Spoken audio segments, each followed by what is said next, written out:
복음에 합당하게 산다고 하는 거, 이 주제로 함께 하나님의 말씀 함께 나누도록 하겠습니다.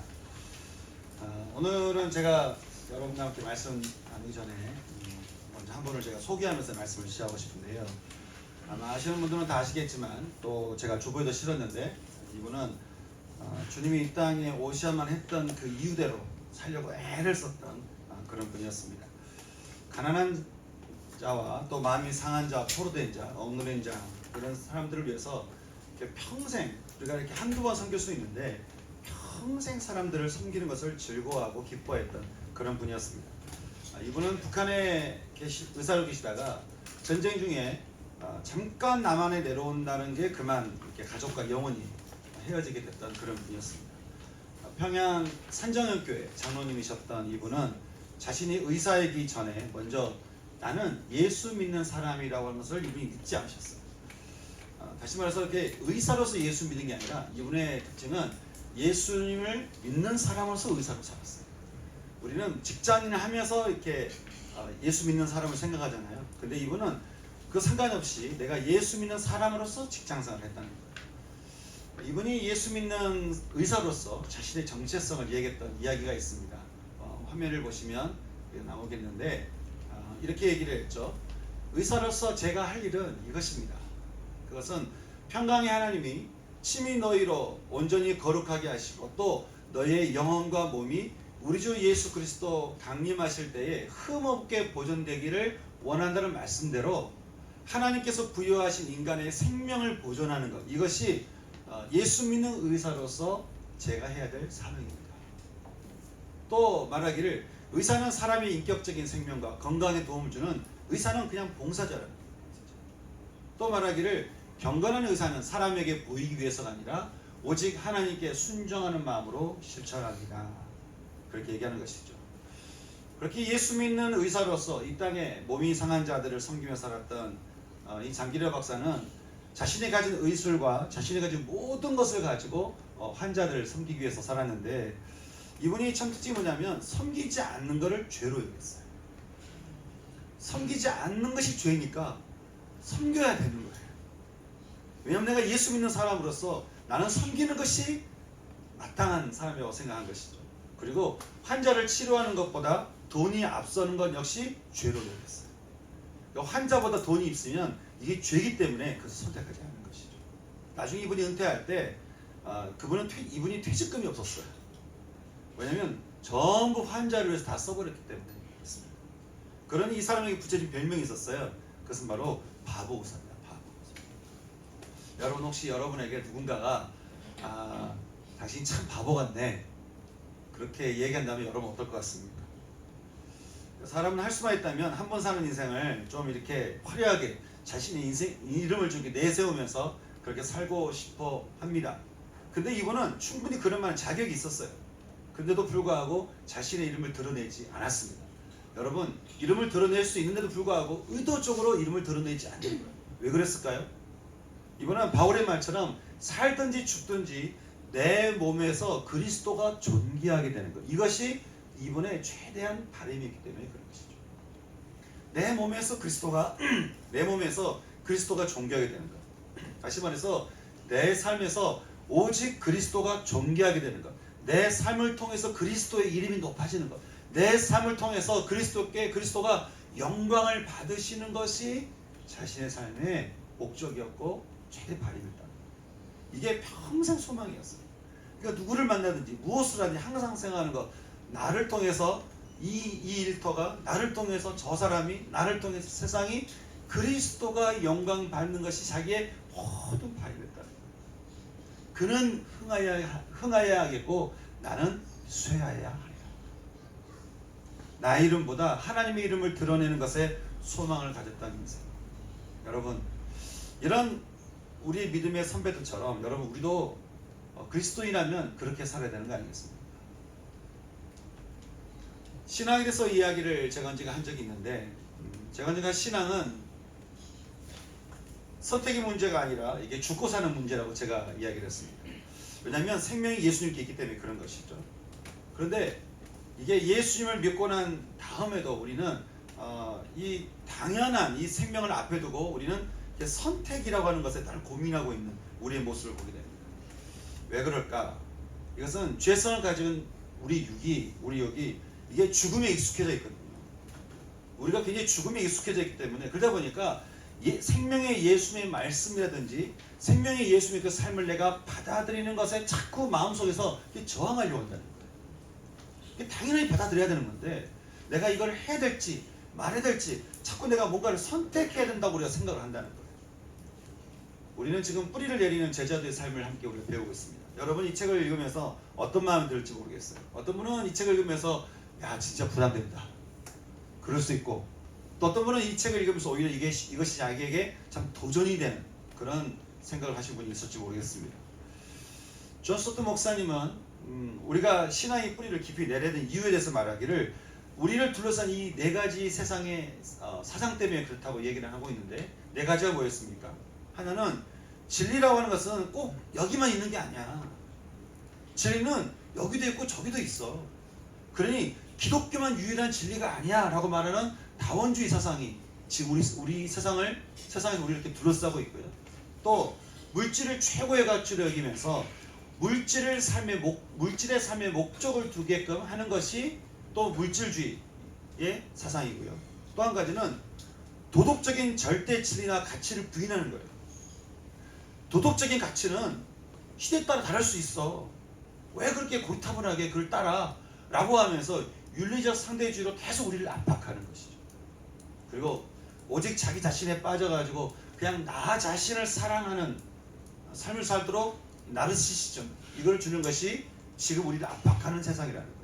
여러분, 우리가 이렇게 다원주의에, 물질주의에, 그리고 상대적 윤리주의에, 그리고 나르시시즘에 우리가 이렇게 마음을 두고 거기에 계속 우리가 마음을 휘둘린다고 하면 거기 우리가 마음을 빼앗기고 그럴지도 모르겠다, 정말 그럴지도 모르겠네, 이런 식으로 자꾸 우리가 세상에 내가 적응하다 보면 여러분, 섬김의 삶을 사신 그리스도라든지 또 사랑의 삶을 사신 그리스도라든지 선교적 사명을 다하신 그리스도라고 하는 이 삶이 우리에게 얼마나 어색하겠습니까?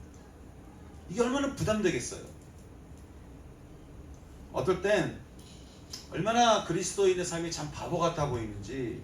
그러니까 교회는 다니지만 그리스도의 삶을 배우고 내가 예수의 삶처럼 살아간다고 하는 것에 대해서 자꾸 우리가 뭔가 자꾸 저항하려고 한다는 거예요. 개신교가 영어로 뭘까요? 개신교가 프로테스탄트. 이것은 왜 이렇게 이름 붙였냐면 세상 문화에, 세상에 저항하는 사람들이 모이는 곳이라고 해서 이 프로테스탄트라는 이름을 붙였다는 거예요.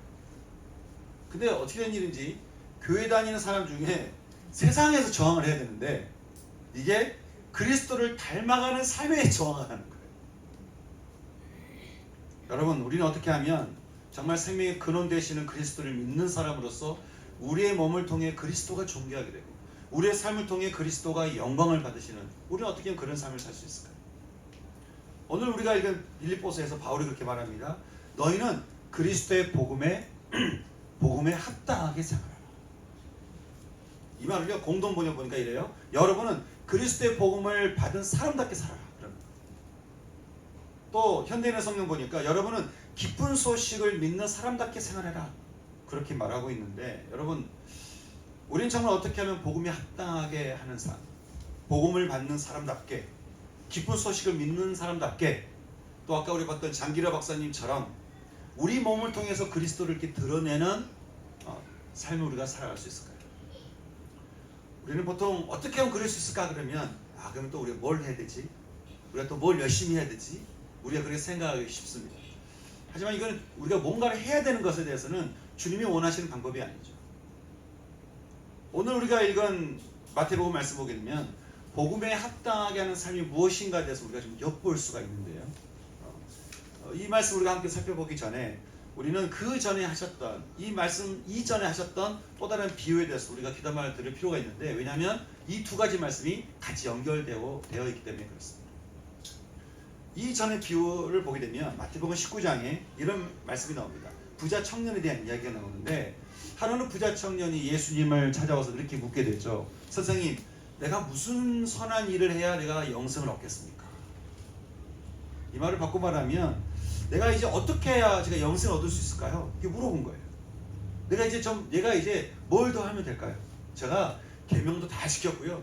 제가 약간 줄도 꼬박꼬박 나오고 제가 뭘 한 거 다 하고 제가 계명도 지키고 다 했습니다. 주님, 선생님, 제가 더 이상 뭘 더 해야 될까요? 이렇게 얘기하는 거예요. 정말 이 청년은 이 계명을 잘 지키면서 다른 사람을 또 인정할 만큼 자기의 최선을 다했던 거예요. 그러니까 이 청년이 내가 이제 뭘 더 하면 될까요? 그러면서 이게 예수님께 인정받고 싶은 이런 마음이 있는 거죠. 주님, 자, 이 정도면 된 거 아닙니까? 제가 이 정도면 제가 이렇게 노력하고 이렇게 애를 쓰고 내가 이렇게 봉사도 하고 이렇게 섬기고 내가 시간을 내서 내가 이렇게 다 하고 있는데 주님, 이 정도면 되는 거 아닙니까? 이렇게 청년이 얘기했다는 거예요. 그래서 주님이 그 얘기를 들으시고는 이렇게 말씀하셨죠. 네가 온전한 사람이 되려고 하거든 가서 너의 재산을 다 팔아서 가난한 자들에게 다 나눠주라는 거예요. 그리고 그러면 네가 하늘에서 보물을 받을 것이니 이제부터 너는 나를 따르라. 이 말을 들은 청년이 조금 근심이 빠졌어요. 자기는 자기가 이렇게 막 한 거에 대해서 칭찬받고 싶었거든요. 내가 이렇게도 했고요, 내가 저렇게도 했고요, 그런 거에 대해서 뭔가 좀 인정을 받을 줄 알았는데 좀 그렇게 하기보다는 주님 뭐라고 말씀하셨습니까? 너는 그것을 네가 했던 건 다 나눠주고 이제부터는 나를 따르라는 거예요. 이게 청년이 여기서 걸린 거예요. 이제부터는 나를 따르라는 거예요. 그럼 내가 이제까지 한 건 뭐예요? 내가 이제까지 내가 열심을 내서 이것도 하고 저것도 다 했잖아요. 근데 말씀하시기를 이제부터는 나를 따르라는 것이죠. 성경은 그가 재물이 많았기 때문에 돌아갔다라고도 얘기하지만 사실은 핵심은 재물이 아닌 것입니다. 모든 계명을 다 지키고 스스로 노력한 삶을 부인하라는 거예요. 그러니까 네가 열심히 했던 건 다 나눠주고 이제부터는 그 이전부터 나는 잘했는 것 같은데 주님은 이제부터는 너는 나를 따르라 라는 이 말을 그가 받아들이기가 어려웠던 것이죠. 왜냐하면 주님 말씀대로 이제 내가 다 버리고 주님을 따르게 되면 이전에 내가 했던 모든 것을 다 그냥 포기해야 되잖아요. 이전에 내가 했던 열심히 했던 모든 것은 다 부정해야 되잖아요. 그건 아무것도 아닌 것이 되잖아요. 네가 했던 모든 것은 다 아무것도 아닌 것으로 하고 이제부터는 나를 따르라. 어쩌면 이 부자 청년은 뭔가 구원이라는 것, 천국이라는 것, 뭔가 이 복음이라는 것이 나의 힘과 나의 공로와 나의 노력과 나의 애씀으로 뭔가 할 수 있다라고 그가 생각했는지 모르겠습니다. 그리고 주님은 너의 힘으로 했던 모든 것은 다 내려놓고 그 우선순위를 바꾸라는 것이죠. 장기래 박사님처럼 의사로서 예수를 믿는 것이 아니라 예수 믿는 사람으로서 내가 의사도 하고 간호사도 하고 이것도 하고 저것도 하고 그런 사람이 되라는 거예요.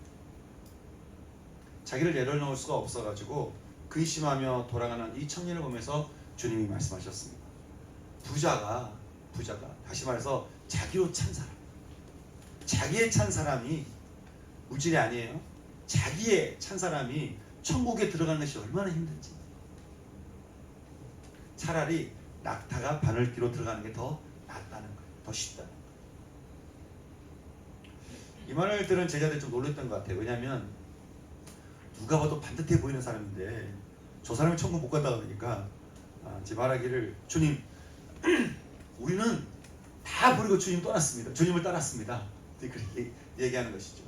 주님 말씀하시기를 내 이름을 위해서 다른 것을 버리는 사람, 다시 말해서 사나 죽으나 예수의 이름을 위해서 다른 것을 내려놓는 사람은 영생을 상속받을 것이다 라고 말씀하시면서 하지만 내가 너에게 할 말이 있는데 그것은 바로 먼저 된 자로서 나중되고 나중된 자로서 먼저 될 자가 많다는 거예요.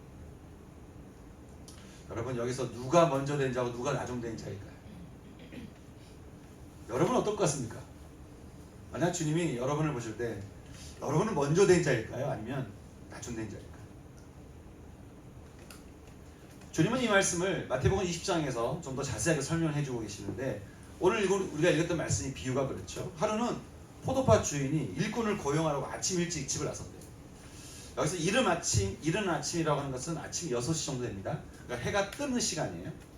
유대인은 해 뜨는 시간이 0시예요. 그때부터 하루가 시작이 됩니다. 그러니까 이게 하루가 시작되자마자 주인이 일꾼을 찾으러 떠났다는 거예요. 여러분, 이 포도밭 주인이 해가 뜨자마자 일꾼을 막 찾으러 다니게 된 이유가 뭐겠습니까? 추수할 것은 많되 일꾼이 적다라고 하는 그 말씀처럼 포도밭 주인은 일꾼을 찾으러 이렇게 밖으로 나선 거예요. 아마 주님은 지금도 그러실 것 같습니다. 주님 믿는 사람 많은데 일꾼이 별로 없어요. 목사님 제가 봐도 그래요. 교단인 사람들 많은데 진짜 예수의 삶을 닮아가며 예수의 삶을 나의 삶으로 여기면서 정말 예수님의 삶을 따라 살아가는 사람들이 많잖아요. 무슨 일꾼하면 다 이렇게 무슨 선교사나 무슨 목회자나 그런 사람만 해야 되는 줄 알아요. 그래서 일꾼은 목사님, 나는 조금 연회.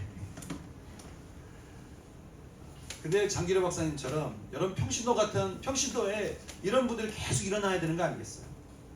근데 일할 일꾼이 너무 없어 보이는 거죠. 어찌됐든 포도밭 주인은 사람을 구해서요, 이제 하루에 한 데나리온씩 약속을 하고는 포도밭에 데리고 가게 됩니다. 근데 이게 데려갔는데 이게 만족이 안 됐던 것 같아요. 왜냐하면 추수할 게 굉장히 많았기 때문에. 주인은 다시 제3시, 우리식으로 말하면 오전 9시 정도에 나가서는 장터에서 놀고 있는 사람들 또 부르게 되죠. 너희도 포도밭에 들어가라. 내가 너에게 상당하게 주리라. 이 말은 소리 나지 않게 주겠다는 거예요. 그러니까 이전에 한 데나리온 준 것처럼 너희를 또 한 데나리온을 주겠다는 것이죠. 그 사람들은 그 말을 듣고 즉시 포도밭에 들어가서 일하게 되었습니다. 근데 주인은 또 밖을 나가서 일꾼을 구해오는데 이번에는 제6시 또 제9시에 사람들 찾으러 나간 거예요. 이 말은 제6시는 낮 12시입니다. 그리고 제9시는 오후 3시예요. 오후 3시로 나가서 사람을 구해서 말하기를 내가 너에게도 상당하게 주리라 하고는 그 사람을 또 데리고 와서 또 일하게 한 것이죠. 근데 보니까 여기서 끝나지 않아요. 주님이 이제는 제11시에도 나왔다는 거예요. 제11시는 오후 5시입니다. 그러니까 오후 이제 해가 지기 전까지 주인이 나가서 사람을 불렀다는 것이죠. 그렇게 해서 이제 불러서 포도밭 일을 시키고는 이제 한 6시쯤 되니까 이제 포도밭 주인이 충지기를 불러다가 이제는 일꾼들을 오라게 한 거죠. 그래서 이제 계산하겠다고 얘기하는 거예요. 그때 계산하려고 보니까 방금 전에 왔던 사람이 1시간 전에 왔던 사람이 딱 앞에 줄을 선 거예요. 그래서 이제 주인이 그 사람한테 한 데나리온씩 나눠주게 됐습니다. 그러니까 저 뒤에 먼저 왔던 사람이 보니까 야, 1시간 전에 온 사람이 한 데나리온이면 우린 조금 더 받겠네? 이런 생각을 가지고 뒤에서 기다리고 있는데, 아니 이게 웬일입니까? 보니까 오후 3시에 온 사람도, 그리고 오전 12시에 온 사람도, 그리고 오전에 9시, 심지어는 아침 6시부터 온 사람도 한 데나리온을 주는 거예요. 아, 이거는 공평하지 않다, 그렇게 생각을 했어요. 그래서 주인을 원망하면서 비방하면서 말하기를, 아니 종일토록 수고하고 견딘 우리하고 어떻게 방금 전에 온 사람하고 똑같이 대우를 하시는 겁니까? 이거는 불공평하다는 거예요. 여러분 혹시 여러분도 그렇게 생각하십니까? 우리는 이렇게 매사에 계산하는 버릇이 있어요. 사람과 관계도 그렇고 내가 이만큼 했으니까 이만큼 오고, 내가 하나님과의 관계에서도 자꾸 계산하는 버릇이 있어요. 내가 이만큼 했지 않냐 이거예요. 받은 거는 모르고. 친구야, 내가 너한테 잘못한 게 있냐? 내가 너랑 약속한 게 한 데나리온이지 않냐? 내가 내 것 가지고 내 마음대로 할 거 아니냐? 내가 약속한 대로 동일하게 한 데나리온씩 내가 공평하게 사람들에게 관대하게 나눠준 것을 가지고 네가 나한테 악하다 하느냐? 주인은 일꾼들을 꾸짖으면서 그들을 내보내게 됐는데, 여러분 주님 왜 그들을 꾸짖게 되었습니까? 여러분 일꾼들은 그 사람들은 애시당초 주인이 부르지 않았으면 포도밭에 들어갈 수가 없었잖아요. 그러니 그것이 6시가 됐든 9시가 됐든 3시가 됐든 5시가 됐든 아무 중요하지 않잖아요. 그냥 불렀다는 것 자체가 감사한 일인 거잖아요. 그런데 부른 주인이 있는데도 불구하고 그들은 마치 자신들이 무슨 자격이 있는 것처럼, 그리고 자신이 일을 더 많이 했으니까 내가 받을 게 더 있다고 생각하는 것처럼 그들이 주인에게 원망했다고 하는 것이죠. 주님은 이 비유를 들어서 아까 부자 청년 같은 똑같은 이야기를 하시는데 말씀하시기를 이처럼 나중된 자로서 먼저 되고 먼저 된 자로서 나중되리라 그렇게 말씀하셨다. 여러분 상상해 봅시다. 부자 청년도 그렇고 포도밭에 부름받은 일꾼들도 그렇고 왜 모두 주님으로부터 먼저 된 자가 나중되고 나중된 자가 먼저 되리라는 말을 그들이 들었을까요? 왜 그들은 다 이런 얘기를 들었을까요? 여러분 이 두 부류의 공통점이 뭐예요? 그들은 모두 주인된 하나님으로부터 부름받은 사람들인데도 불구하고 그들은 모두 복음으로 부름받은 이 삶이 다들 자신의 공로로 자신의 힘과 자신이 애써서 자신이 시간을 내서 자신이 뭔가를 노력을 해서 했다라고 그들이 생각했다는 거예요. 신앙도 내 힘으로 구원도 내 힘으로 영성도 내 힘으로 하여간 모든 걸 내가 애써서 하지 않느냐는 거지. 내가 그러니 내가 계명을 하나하나 지키면서 아침부터 참 더위를 견디면서 내 나름대로 열심히 한 것을 두고 하나님께 오히려 계산서를 내미는 것이죠. 하지만 여러분 로마서 말씀처럼요 듣지 못한 이들이 어찌 듣겠으며 전파하는 자가 없이 어찌 들을 수 있겠습니까? 주님이 이 땅에 인간의 몸으로 성육신하셔서 우리에게 오셔서 죽음으로 생명을 전하시고는 부활하심으로 우리에게 생명을 주셨으니 여러분 생명의 삶을 살아가는 데 있어서 우리가 할 수 있는 게 뭐가 있겠습니까? 이 생명을 얻어서 이 생명을 삶을 살아가는 데 있어서 우리가 할 수 있는 게 뭐가 있겠냐? 우리는 오늘 말씀을 통해서요 평생 복음에 합당하게 살기 위해서 우리가 할 수 있는 게 참 뭐가 있을까? 우리는 어떤 선택을 해야 되는 건가? 우리는 어떻게 살아야 되는 건가? 이것을 우리는 세 가지로 우리가 좀 볼 수 있는데 첫째는 감사합니다. 여러분 데살로니가전서 5장은 우리에게 이렇게 말합니다. 항상 기뻐하라 쉬지 말고 기도하라.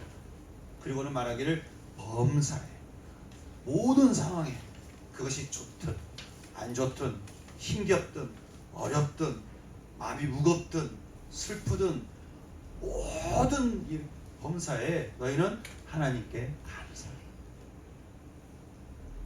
이것이 그리스도 예수 안에서 우리를 향한 하나님의 뜻이라고 하는 것이죠. 우리는 포도밭 일꾼들처럼요 주신 은혜는 쉽게 그냥 잊어버리고 늘 지금은 뭔가 없다고 불평하기 쉽습니다. 받은 게 너무 많은데 누린 게 너무 많은데 늘 지금 당장 보이지 않는 것 때문에 우리는 계속 불평하고 원망하고 그래서 감사를 너무 쉽게 잊어버립니다. 그리고 부자 청년처럼 이 정도 하면 되지 않냐, 내가 이 정도 하면 되지 않았냐 라고 우리가 이야기를 한다고 하는 것이죠. 여러분 근데 우리가 주의할 게 있는데요 그렇게 우리가 자꾸 내가 한 걸 가지고 자꾸 내가 드리는 얘기 있잖아요. 그러면 여러분 우리가 그렇게 자꾸 우리 것을 주장하다 보면요 부자 청년 그렇고 아까 일꾼들처럼 그들 앞에 놓여져 있는 지금 누린 것 말고 앞으로 계속해서 밀려올 은혜들을 우리는 놓쳐버릴 수가 있어요. 자꾸 나를 주장하면 내가 했다고 생각하고 그리고 내가 이만큼 했다고 여러분 얘기하기 시작하면 이전까지 했던 거는 끝이고 앞으로 하나님이 계속 우리에게 주실 것들을 우리가 놓쳐버립니다. 주장하는 일꾼들의 그 포도원 주인이 그러잖아요. 네 것이나 가지고 가라잖아요. 네가 그냥 받은 거 가지고 가라잖아요. 여러분 우리한테도 그러실 수 있다. 제가 보게 되면 참 불신은 항상 문을 닫게 하고요 믿음은 항상 문을 열게 합니다. 저는 주님이 여러분에게 주신 모든 것에 대해서 감사하면서 또 앞으로 행하실 일들에 대해서 믿음으로 감사할 수 있는 하나님 이제까지 내게 주신 것들에서 이것도 감사하고 저것도 그래서 늘 우리는 감사하는 삶을 살아야 되는 것이죠. 우리가 습관처럼 하나님 감사합니다라고 하는 것이 아니라 진짜 하나하나 하나님 이렇게 감사합니다. 이걸 주셔서 감사합니다. 이런 은혜를 주셔서 감사합니다.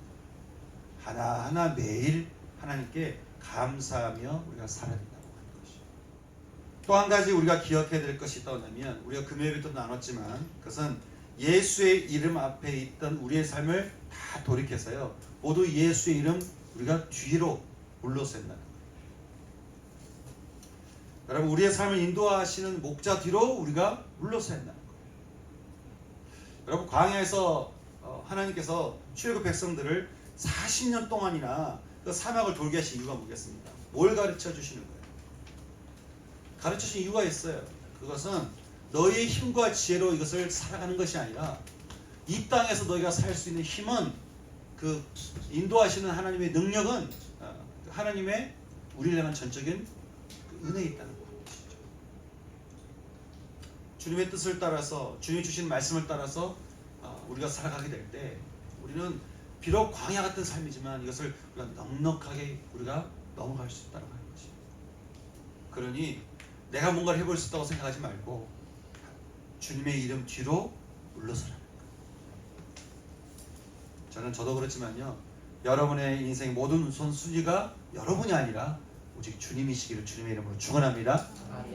만약 부자 청년이 주님 앞에 엎드려서 자기가 했던 일을 자랑하는 게 아니라 주인 되시는 주님 앞에, 주님, 제가 이제는 제가 어떤 삶을 살기 원하십니까? 라고 그가 기도했다 한다면, 그가 구했다 한다면, 아마 그는 영생 앞에서 고민하지 않았을 거예요.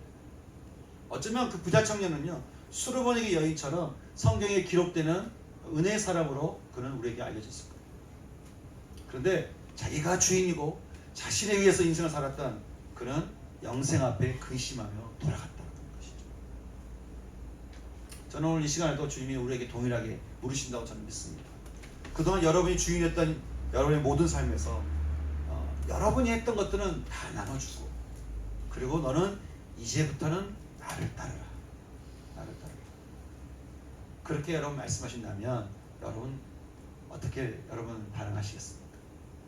이제까지 내가 이뤘고, 이제까지 내가 했고, 내가 해왔고, 했던 그 모든 것들은 그거는 다 남에게 나눠주고, 다른 사람에게 다 나눠주고, 너는 나를 따르라. 너는 나를 따르라. 그렇게 주님이 여러분에게 말씀하신다면 여러분은 어떨 것 같습니까?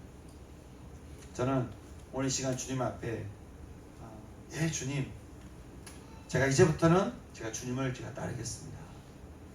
제가 이제까지 했던 모든 것은 다 감사함으로 올려드리고, 그리고 다시 제가 주의 말씀대로 제가 순종하며 제가 따르겠습니다. 이렇게 고백할 수 있는 저와 여러분 될 수 있기를 소망하는 것이. 그리고 마지막 한 가지가 있다면, 이제 우리가 홀로 사는 것이 아니고요, 주님과 함께 동행하는 삶을 살아가는 것. 저는 이것이 우리의 삶이 된다고 하는 거예요. 그런 찬양이 있죠. 주의 손에 우리 손을 포개고, 주의 발에 나의 발을 포개서 주님과 함께 동행하며 살아갑니다. 여러분, 그렇게 살다 보면요, 우리가 어떤 삶을 살게 될까요? 앞서 말했던 장기려 박사님이 그랬다는 거예요. 예수 믿기 전까지는 나는 다윗처럼 살아야지 그런 생각이 돼요. 또 예수 믿기 전까지는, 이게 재밌는 거예요, 예수 믿기 전까지는 난 요셉처럼 살아야지 그랬다는 거예요. 그런데 예수님을 딱 믿고 나니까 내가 믿고 따라야 될 분은 다윗도 아니고 요셉도 아니고 예수님이네, 이걸 알았다는 거예요. 그래서 그 다음부터는 자기가 예수님을 항상, 내가 지금 이 순간 예수님은 어떻게 생각하실까, 예수님이라면 어떻게 하실까, 어떻게 이야기를 할까, 어떤 선택을 할까, 늘 예수님과 함께 동행하는 삶을 살기를 결정하고 살았다는 것이죠. 그러다 보니까 문을 열고 들어오는 환자들이 다 예수님이 보낸 사람 같더라는 거예요. 다 예수님이 보낸 사람이니까, 그 사람이 돈이 있든 없든, 그 사람이 어떤 사람이, 이게 중요하지 않아요. 예수님이 보낸 사람이니까 자기가 할 일은 그 사람을 내가 섬기는 것, 예수님처럼 섬기는 것, 이것이 자기의 사명이었다고 합니다. 예수님과 함께 동행하니까 욕심을 가질 수가 없었고요. 예수님과 함께 동행하니까 자기의 유익을 구하기보다 세상을 섬기면서 살아갈 수밖에 없었다는 것이죠. 사랑하는 성도 여러분, 저는 저와 여러분의 우리의 삶도 우리가 그럴 수 있기를 소망합니다. 어떤 사람은 이게 나하고 너무 먼 이야기라고 생각할지 모르겠지만, 여러분, 그래서 우리에게 주님이 우리에게 보내주신 분위기 있잖아요. 성령님. 우리가 충분히 주님과 함께 동행하며 주님을 닮아가는 삶을 살도록 주님이 우리에게 성령을 보내주셔서 우리가 성령님과 함께 살아가면 충분히 우리가 주님과 함께 동행하며 살아갈 수 있다고 하는 것입니다. 성도 여러분, 오늘 우리는 두 가지의 비유를 들어서 어떻게 하는 것이 정말 복음에 부름받는 합당한 삶인가 라고 했을 때 우리가 세 가지 함께 나누는 것은 먼저 감사라고 하는 것이죠. 하나님 모든 것에 감사합니다. 감사합니다. 그리고 또한 주님께서 우리에게 주신 것들을 우리가 기억하면서 항상 예수님 뒤로 물러서는 거예요.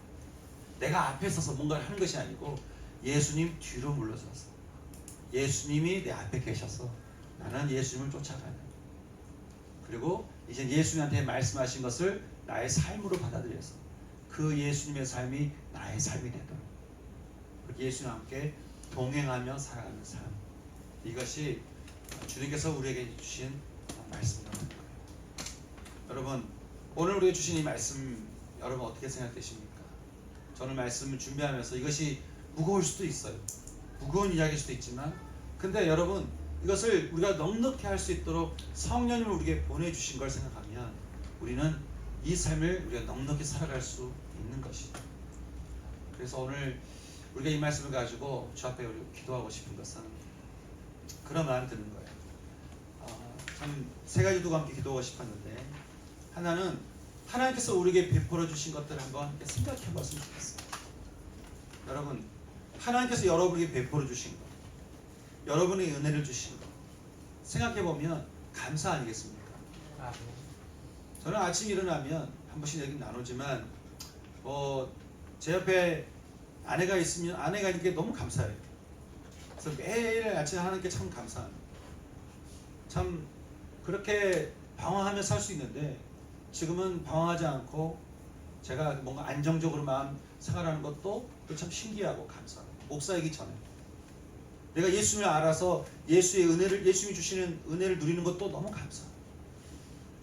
저는 진짜 어떤 능력도 없는 것 같고 또 그런 자격도 없는 것 같은데 이렇게 함께 공동체에서 함께 예배드리면서 함께 신앙생활하는 것이 또 얼마나 감사한 거지. 또 우리가 교회를 시작했는데 부족함이 없이 하나님 주신 은혜들을 우리가 마음껏 누리면서 살아가는 것 또한 얼마나 감사한지. 뭔가 없어 보이는 것처럼 살지 않고 없는데 뭔가 굉장히 많은 사람처럼 살아가고 있는 이 삶도 얼마나 감사한지. 하나하나 바라볼 때마다 감사할 게 너무 많은 것이죠. 그러면 우리가 어떤 고백을 하겠습니까? 뭔가 부족해 있는 게 보이는 것이 아니고요. 감사하다 보면은 앞으로 하나님 또 어떻게 하실지에 대한 기대감이 막 밀려오게 되는 것이죠. 그래서 먼저 우리가 함께 기도하시는 것은 감사입니다.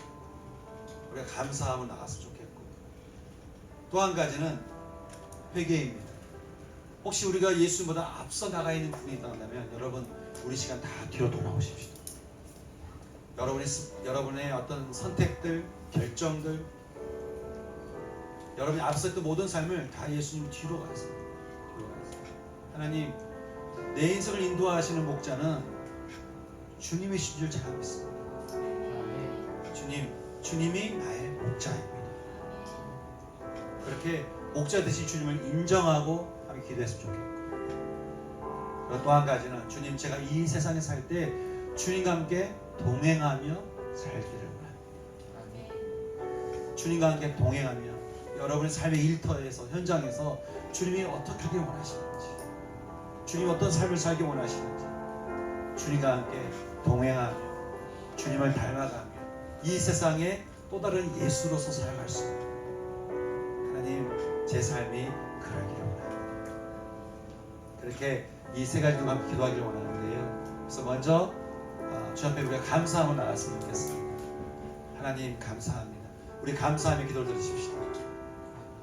하나님께서 여러분에게 베풀어 주신 것들 우리 감사의 기도 드리시면서 하나씩 하나님 감사합니다. 또 감사합니다. 함께 먼저 감사하고 나갈 수 있기를 원합니다. 같이 기도하겠습니다. 기도하시겠습니다. 시간 또 계속 기도하십시다. 주님보다 앞선 우리의 모든 모습을 우리가 회개하시면서 하나님 우리가 뒤로 물러섭니다. 하나님 주님 뒤로 우리가 물러서겠습니다. 주님 우리의 앞서 계시옵소서. 주님 우리의 목자이십니다. 하나님 제가 주님 뒤로 물러서겠습니다. 주님보다 앞섰던 모든 것을 회개합니다. 하나님 우리의 생각과 우리의 태도와 우리의 선택들을 회개합니다. 주님 제가 주님 뒤로 물러서겠습니다. 주님 내 삶을 인도하시옵소서. 또 시간 기도하는 것은 하나님 내가 주님과 함께 동행하며 이 땅에서 살기를 원합니다. 하나님 이 땅에서 제가 하나님 예수 믿는 사람으로 살기 원합니다. 하나님 또 다른 예수로 제가 삶을 살겠습니다. 함께 기도하며 나갈 수 있게 되기 원합니다. 같이 기도하겠습니다. 기도하시겠습니다. 하나님 아버지 이 시간 우리가 또 기도합니다. 하나님 우리가 주님보다 앞섰던 우리의 모습이 있습니까? 주님이 아십니다. 하나님 우리가 앞섰던 우리의 모습, 하나님 우리가 앞서갔던 우리의 태도, 우리의 언어, 우리의 결정들, 우리의 선택들, 하나님 이 시간 기도하는 것은 하나님 나의 목자는 예수님이신 것을 고백합니다. 나의 목자는 예수님이신 것을 고백합니다. 나의 목자 예수님, 제가 예수